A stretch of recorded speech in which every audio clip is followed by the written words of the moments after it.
Okay, so this is sort of our overview of where we're going with the carbon cycle, and in these couple of videos we're only going to talk about the first few things: pools and fluxes, the carbon weather stat, or thermostat, sorry, which is rocks and weathering. And this is going to be a relatively new concept, I think, to most people, so we will be spending some time on this in class as well.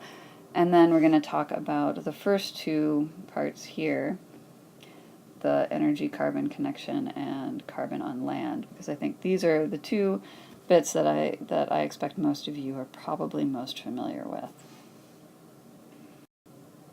Okay, so first we're going to talk about what are pools and fluxes, just as sort of a review. So a pool is a storage area, something like plant biomass, carbon in soils, carbon in the ocean, carbon in the atmosphere, and they're generally talked about in terms of grams per meter squared, or grams per area, mass per area.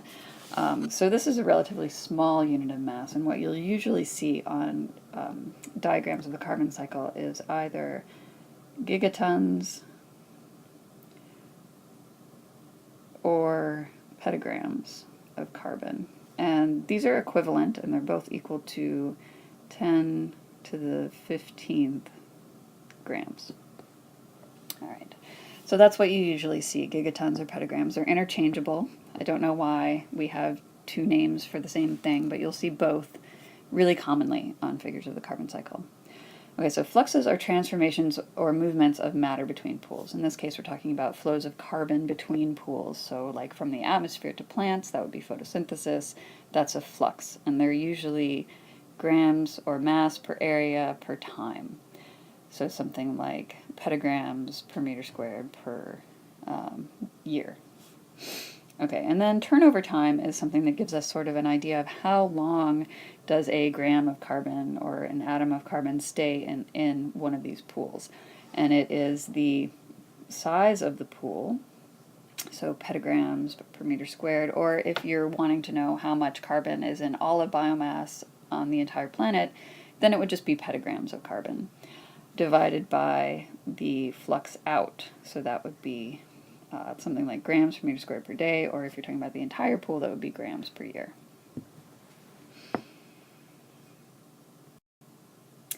Okay, so I am just going to give you sort of a really quick overview of the main pools and fluxes of the carbon cycle. So first we are starting with, we have carbon in the oceans. And we have carbon on land. And then we have carbon in the atmosphere, which I'm just going to abbreviate ATMOS.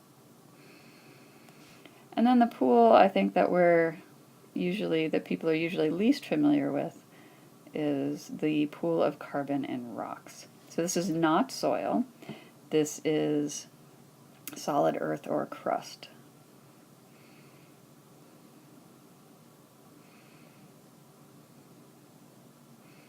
Okay, so those are the four major pools. And then between them we have fluxes, so carbon moves in between these different pools. So we have carbon leaving the ocean, carbon coming into the ocean, and similarly for land. And the same thing going on for rocks. Okay, and you'll notice that everything has to go through the atmosphere. So we can sort of think about the atmosphere like the Grand Central Station of carbon. To get from one pool to another pool, you have to go through the atmosphere to get there, or all of the carbon does. Okay, so as an example, sort of to orient you to what we're thinking about in terms of what these fluxes are, the flux from the atmosphere to land is something you're probably pretty familiar with. That's photosynthesis. I'm going to abbreviate that, PNS, and that's generally about 120 gigatons per year. So this is gigatons per year of carbon. And then respiration is what comes back from land to the atmosphere. So land in this case is plants and soil. So this is soil respiration, microbes decomposing things, and plants respiring. So when you add those together, you get 120. So then we have the ocean. We have loss from the ocean. That's about 100 gigatons per year. And then we have uptake of carbon, which again about 100. And then between the atmosphere and rock, we have carbon dioxide coming out of rocks, and we have this basically happening through volcanoes. This is a pretty small flux, 0.1 gigatons per year. And then we have carbon that results from weathering, which is what we're going to sort of talk about next. Weathering and then burial in subduction zones, going back into the crust of the Earth. And that's an equivalent 0.1 gigatons per year. Okay, so that's sort of our basic big picture carbon cycle right there.